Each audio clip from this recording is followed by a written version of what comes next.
Hello guys, क्या आप जानते हैं कि निश्चित रूप से भगवान जगन्नाथ, बलभद्र और देवी सुभद्रा की मूर्तियों के इस अनोखे रूप के पीछे एक बहुत ही प्रसिद्ध और प्रचलित पौराणिक कथा है।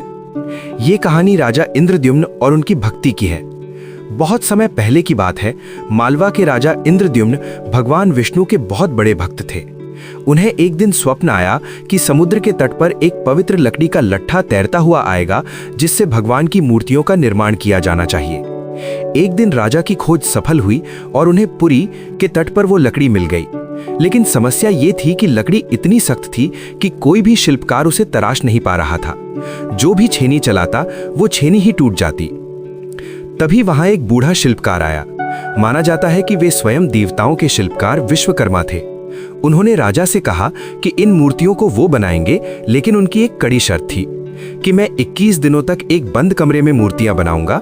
इस दौरान न तो कोई कमरे के अंदर आएगा और न ही दरवाजा खोलेगा। अगर ये शर्त टूटी तो मैं काम वहीं छोड़ दूंगा। राजा ने शर्त मान ली। शिल्पकार कमरे के अंदर गया और दरवाजा बंद कर दिया। शुरुआत के कुछ दिनों तक कमरे से छेनी हथौड़ी चलने की आवाजें आती रहीं। रानी गुंडचा अक्सर दरवाजे के पास जाकर सुनती थी, लेकिन 15 दिन बीतने के बाद अचानक कमरे से आवाजें बंद हो गईं। रानी गुंडचा घबरा गईं।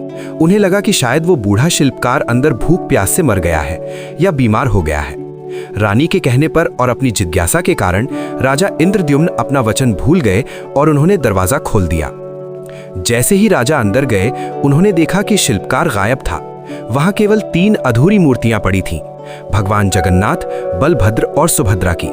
उनके न तो हाथ पैर बने थे और न ही उंगलियां, केवल बड़ी बड़ी गोल आंखें और मुख बना था। राजा को बहुत पछतावा हुआ कि उन्होंने वचन तोड़ दिया है और अब भगवान की मूर्तियां अधूरी रह गईं। वे रोने लगे।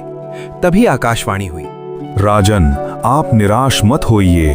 मैंने ही ऐसा चाहा था कि कलयुग में मैं इसी अधूरे रूप में ही पूजा जाऊं। भले ही मेरे हाथ नहीं हैं, लेकिन मैं सब कुछ स्वीकार करूंगा। भले ही मेरे पैर नहीं हैं, लेकिन मैं अपने सच्चे भक्तों की एक पुकार पर दौड़ा चला आऊंगा। मेरी बड़ी आंखें ये बताती हैं कि मैं हमेशा अपने भक्तों को देख रहा हूं।